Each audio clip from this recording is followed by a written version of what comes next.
Selamat siang, Bapak Ibu saudara kasih dalam Tuhan. Kembali kita akan membaca dan merenungkan firman Tuhan. Sebelum lebih lanjut kita membaca dan merenungkan firman Tuhan, kita akan berdoa terlebih dahulu. Mari kita berdoa. Bapak, terima kasih, kami bersyukur pada siang hari ini kembali kami boleh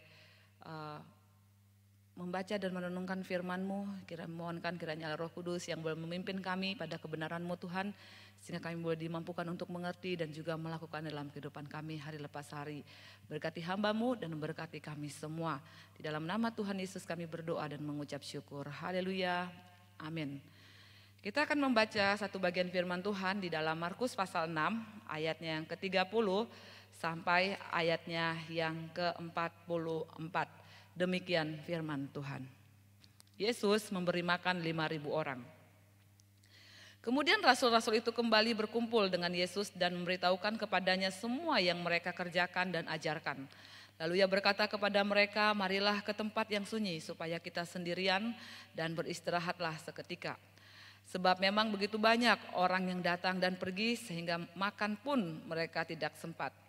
Maka berangkatlah mereka untuk mengasingkan diri dengan perahu ke tempat yang sunyi. Tetapi pada waktu mereka bertolak, banyak orang melihat mereka dan mengetahui tujuan mereka. Dengan mengambil jalan darat, segeralah datang orang dari semua kota ke tempat itu sehingga mendahului mereka. Ketika Yesus mendarat, ia melihat sejumlah besar orang banyak. Maka tergeraklah hatinya oleh belas kasihan kepada mereka, karena mereka seperti domba yang tidak mempunyai gembala. Lalu mulailah ia mengajarkan banyak hal kepada mereka. Pada waktu hari mulai malam, datanglah murid-muridnya kepadanya dan berkata, tempat ini sunyi dan hari sudah mulai malam. Suruhlah mereka pergi, supaya mereka dapat membeli makanan di desa-desa dan di kampung-kampung di sekitar ini. Tetapi jawabnya, kamu harus memberi mereka makan. Kata mereka kepadanya, jadi haruskah kami membeli roti seharga 200 dinar untuk memberi mereka makan? Tetapi ia berkata kepada mereka, berapa banyak roti yang ada padamu? Cobalah periksa. Sesudah memeriksanya mereka berkata, 5 roti dan 2 ikan.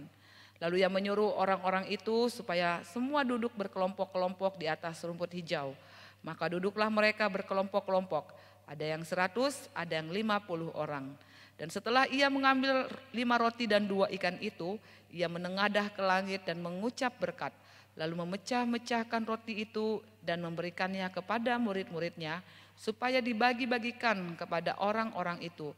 Begitu juga kedua ikan itu dibagi-bagikannya kepada semua mereka. Dan mereka semuanya makan sampai kenyang. Kemudian orang mengumpulkan potongan-potongan roti 12 bakul penuh selain daripada sisa-sisa ikan. Dan yang ikut makan roti itu ada 5.000 orang laki-laki. Jemaat Tuhan yang terkasih dalam Tuhan, di dalam ayat-ayat yang sudah kita baca tadi, khususnya di dalam ayat yang ke-30 sampai ayat yang ke-44, ayat-ayat yang kita baca ini menceritakan tentang kembalinya para murid kepada Yesus setelah mereka diutus olehnya untuk mengajar, yang menjalankan tugas misi yang diperintahkan oleh Yesus. Mereka telah menyebar ke beberapa tempat ataupun ke beberapa wilayah selama beberapa waktu lamanya. Dan setelah mereka melaksanakan beberapa tugas yang dipercayakan kepada mereka, dan mereka sepakat untuk berkumpul dengan Yesus, dan di sanalah mereka memberitahukan kepadanya segala sesuatu yang telah mereka kerjakan dan ajarkan. Dan kita bisa melihat bagaimana murid-murid Tuhan, mereka mengajarkan apa yang diajarkan oleh Yesus kepada mereka.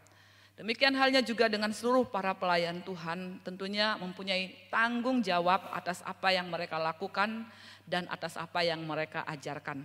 Dengan kata lain, bagaimana seorang hamba Tuhan tidak boleh melakukan ataupun mengajarkan pengajaran itu sesuka ataupun sekehendak hatinya. Mereka harus tetap pada sentral ajaran dari Yesus sendiri. Dan apa yang mereka lakukan, apa yang mereka ajarkan dikaitkan sekali lagi dengan Yesus. Apa yang Yesus ajarkan dan apa yang Yesus lakukan. Mau tidak mau, seluruh para pelayan Tuhan di dalam hal pengajaran dan cara hidup mereka haruslah dikatakan merujuk kepada Kristus sebagai guru agung mereka. Di mana keduanya, baik hal pengajaran ataupun cara hidup haruslah berjalan bersamaan. Bapak Ibu yang terkasih dalam Tuhan, kita bisa melihat di dalam bagian ini sebuah kesempatan yang dilakukan oleh para murid. Mereka memberitahukan kepada Yesus, sekali lagi, segala sesuatu yang mereka alami di dalam pelayanan misi mereka. Mereka memberitahukan, istilahnya memberikan sebuah laporan tentang perlakuan apa yang mereka terima, keberhasilan apa yang telah mereka capai, dan penolakan juga yang mereka hadapi di dalam pelayanan misi mereka. Dan kita bisa melihat apa yang menjadi respon dari Tuhan Yesus ketika masing-masing murid memberikan informasi tentang keadaan pelayanan yang sudah mereka lakukan. Segera Yesus berkata kepada para murid, ya, menyuruh mereka untuk beristirahat sejenak. Dikatakan firman Tuhan tadi, mereka naik perahu dan berlayar ke tempat yang sunyi. Bapak Ibu yang terkasih, kita bisa melihat bagaimana tujuan ataupun rencana dari apa yang dikatakan oleh Tuhan Yesus untuk mereka beristirahat sejenak, mengungsi ke tempat yang sunyi. Ini menjadi sesuatu hal yang tidak sesuai dengan rencana mereka. Karena Alkitab mencatat, dikatakan kerumunan orang banyak ini ternyata mereka tahu akan kemana tujuan Yesus dan murid-muridnya saat itu. Mereka mengetahui tujuan dari mana Tuhan Yesus dan murid-muridnya itu nanti akan bertolak dan menuju kemana pula mereka akan pergi nantinya. Sehingga tidak heran dikatakan segera mereka mengambil jalan darat dan mereka pergi. Ya, perhatikan Bapak Ibu yang terkasih dalam Tuhan, di dalam hal ini kita bisa melihat bagaimana usaha dari orang banyak untuk mengikuti Yesus, untuk mengejar Yesus tanpa kenal lelah. Ya, mereka mengikutinya. Mereka keluar dari daerah perkotaan, meninggalkan rumah, meninggalkan pekerjaan dan segala macam urusan dan keperluan lainnya untuk mengikutinya. Dengan dikatakan tadi mereka dengan buru-buru berlari sehingga mereka bisa tiba mendahului para murid dan Yesus di tempat tujuan itu. Kita bisa melihat bagaimana dikatakan bahwa ketika Tuhan Yesus melihat sejumlah besar orang banyak yang telah menanti mereka. Satu hal yang luar biasa bagaimana apa yang dinyatakan oleh Yesus. Bagaimana dia sama sekali tidak menunjukkan bahwa dia merasa terganggu dengan orang-orang yang sudah menanti dia di seberang sana. Ataupun dia merasa tidak senang dengan kehadiran orang-orang yang sudah menanti. Ataupun dia tidak marah ataupun mencoba untuk mengalihkan kembali perahu mereka ke tempat yang lain yang tidak ada orangnya. Sehingga Bapak Ibu yang terkasih, kita bisa melihat orang banyak yang sudah menanti Yesus. Bagi Yesus itu tidak mengganggu akan apa yang dinamakan dengan kenyamanan mereka. Ketika ia dan murid-muridnya ingin sendirian saja. Namun sebaliknya Bapak Ibu, kita bisa melihat dikatakan bagaimana Tuhan Yesus itu menyambut mereka. Dia memberikan penghiburan kepada mereka. Dan hatinya dikatakan tergerak oleh belas kasihan kepada mereka. Karena apa? Karena mereka dikatakan seperti kawanan domba tanpa gembala. Inilah hal yang pelajaran yang unik, pelajaran yang sangat-sangat berharga dari para murid di dalam melakukan tugas pelayanan mereka. Ya, keinginan ataupun hasrat untuk beristirahat sejenak, tetapi kita bisa melihat tujuan utama dari pelayanan Yesus dalam dunia dan juga tujuan utama dari hamba-hamba Tuhan, pelayan-pelayan Tuhan adalah melayani. Ya, selelah apapun mungkin apa yang telah dikerjakan oleh para murid, secapek apapun mereka kembalinya dari tugas pelayanan misi mereka. Ketika ada jiwa-jiwa yang menantikan, ketika ada orang-orang yang telah menunggu menantikan kehadiran mereka, maka itu adalah menjadi sebuah prioritas utama dibandingkan dengan beristirahat sejenak. Pelajaran inilah yang menjadi satu pelajaran yang teladan ataupun yang nantinya akan terus diingat oleh para murid. Akan apa yang menjadi respon dari Tuhan Yesus ketika menghadapi orang-orang banyak yang saat itu sedang menantikan kehadirannya. Belas kasihan Yesus kepada jiwa-jiwa yang terhilang ini. Belas kasihan Yesus kepada jiwa-jiwa yang haus akan Dia ini. Lebih penting daripada sekedar beristirahat sejenak. Maka Bapak Ibu yang terkasih dalam Tuhan, kita bisa melihat bagaimana dikatakan orang-orang banyak itu tampak penurut. Mereka bisa diatur seperti domba dan juga bersedia diajar. Tetapi mereka tidak mempunyai gembala. Mereka tidak mempunyai pemimpin yang mampu memimpin dan membimbing mereka dengan cara yang benar. Dan apa yang dilakukan oleh Tuhan Yesus melihat keadaan mereka seperti domba yang tidak bergembala. Tuhan Yesus dikatakan, ya, Dia memberikan satu kebutuhan yang sangat-sangat diperlukan oleh mereka. Yaitu ketika Tuhan Yesus mengajar mereka akan kebenaran firman Tuhan. Meskipun kalau kita bisa melihat Bapak Ibu di dalam Markus, dalam Injil Markus yang sudah kita baca tadi, tidak menceritakan seluruh isi dari pengajaran yang diajarkan oleh Tuhan Yesus saat itu kepada orang banyak. Namun sebaliknya bagaimana Tuhan Yesus menggambarkan bagaimana kerumunan orang banyak itu diberi makan oleh Tuhan. Setelah pengajaran yang lama, dikatakan Bapak Ibu, murid-murid ya melihat situasi dan kondisi yang sudah mulai gelap. Dan kemudian dikatakan mereka juga masih tertahan di tempat yang sunyi. Tempat yang sulit untuk mendapatkan makanan tentunya.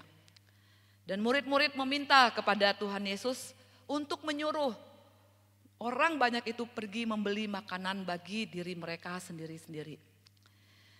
Namun kita bisa melihat apa yang menjadi jawaban Yesus ketika para murid mencoba untuk memberikan sebuah informasi kepadanya. Sebuah jawaban dari Tuhan Yesus yang membuat mereka kaget karena Tuhan menyuruh mereka untuk memberi mereka makan. Dan kita bisa melihat perbekalan mereka tentunya sangat dan sangat terbatas adanya. Bapak Ibu ingat sebelumnya bagaimana Tuhan Yesus menyuruh mereka untuk pergi menjalankan tugas misi mereka tanpa membawa roti sebagai bekal. Supaya apa? Supaya mereka tetap hidup bergantung kepada Tuhan.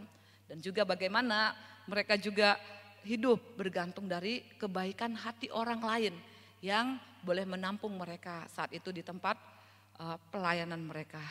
Dan kini Bapak Ibu, mereka harus membalas dengan memberi makan orang banyak yang hadir pada kesempatan saat itu. Dan para murid menekankan bahwa mereka sedang berada di tempat yang terpencil. Dan dengan penuh kebingungan menanyakan bagaimana bisa memberi makan kepada orang yang begitu banyak.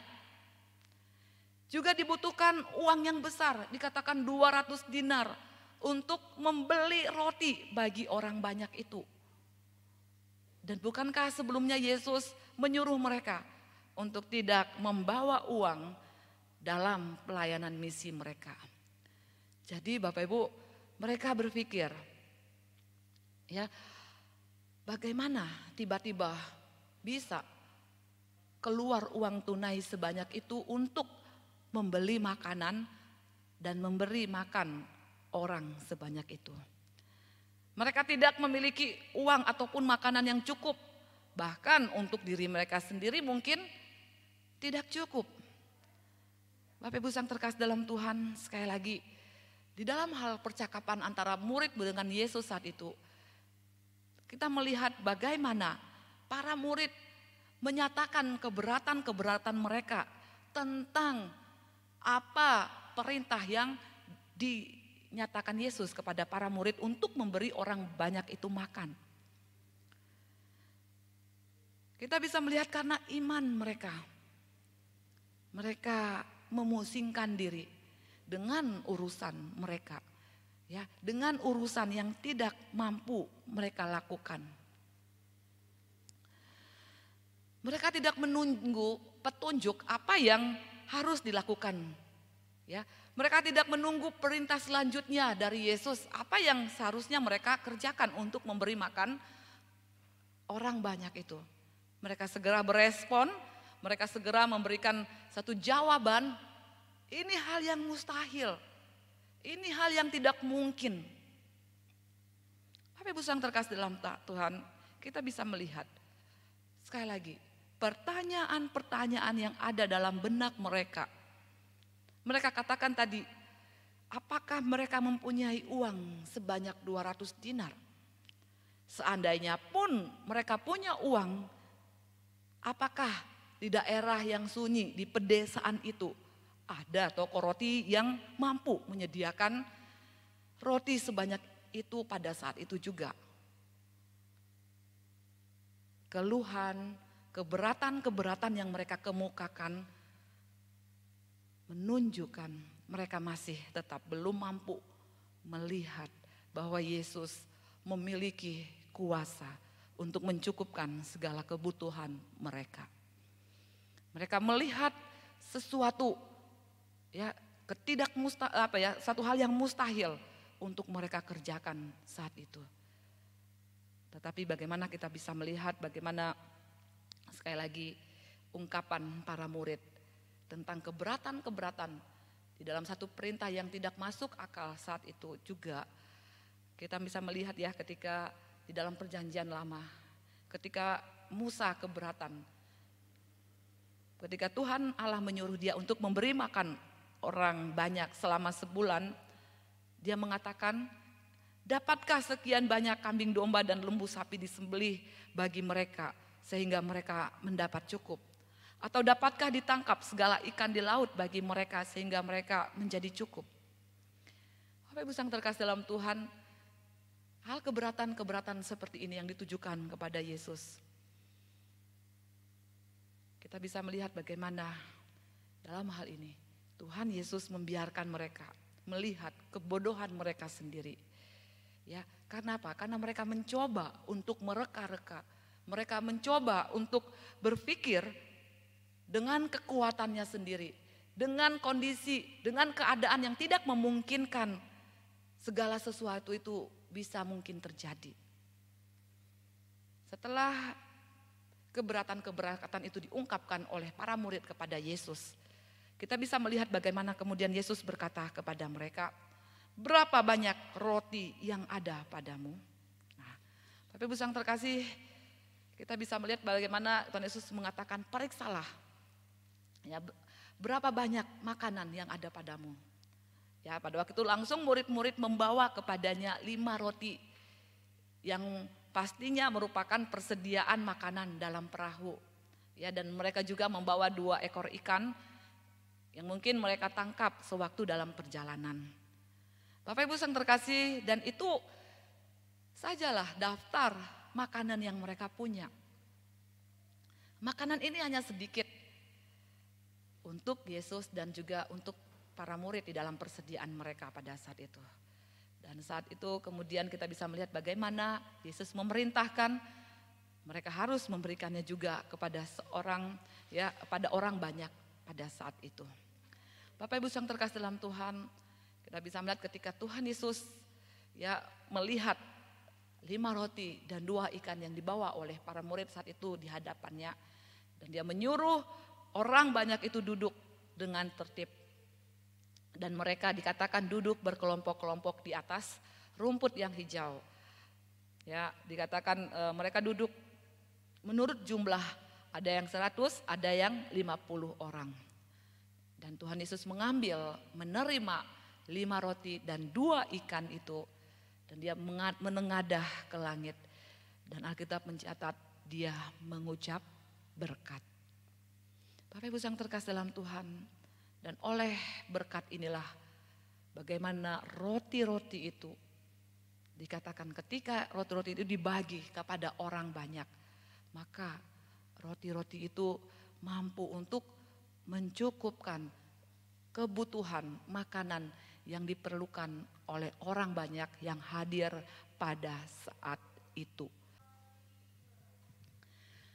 Dan yang menarik Bapak Ibu yang terkasih dalam Tuhan, bagaimana tadi Alkitab mencatat di dalam ayat yang ke-43, kemudian mereka mengumpulkan potongan-potongan roti 12 bakul penuh selain daripada sisa-sisa ikan, dikatakan di sana.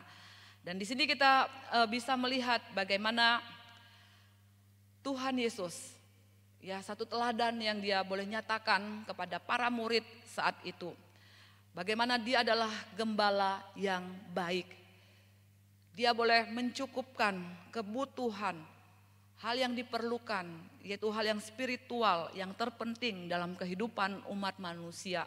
Bagaimana dia mengajarkan ajaran yang diajarkan saat itu, ya, dan juga dia boleh memberikan kebutuhan secara jasmani dengan memberi orang banyak itu pada saat itu makan.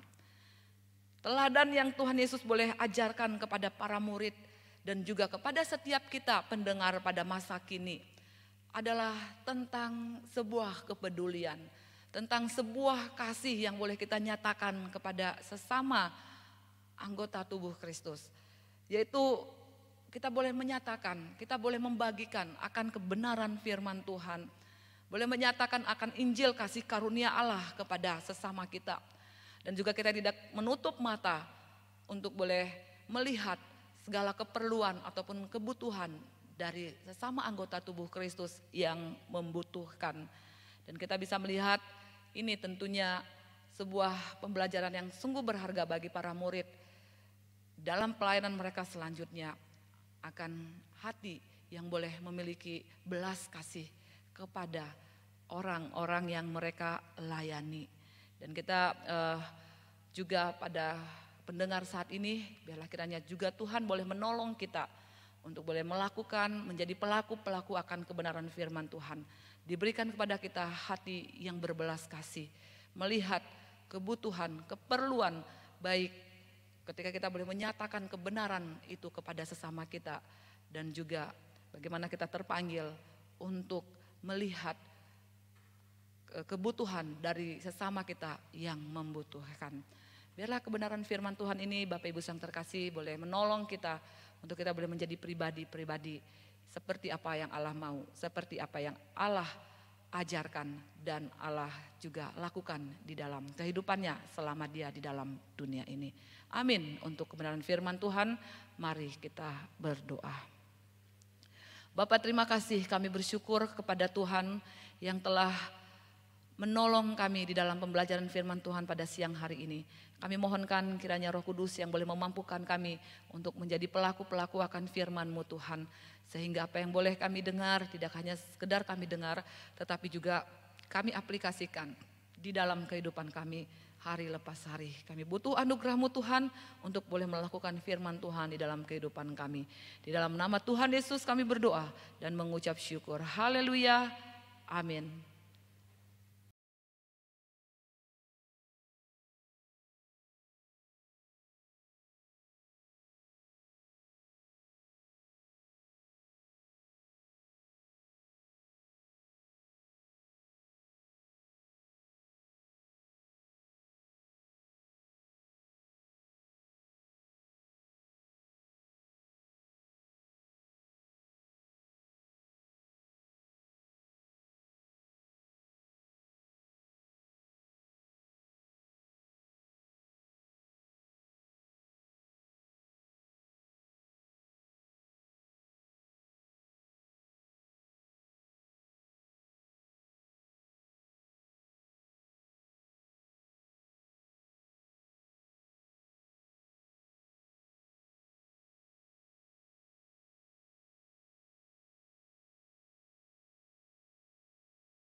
Selamat siang, Bapak Ibu saudara kasih.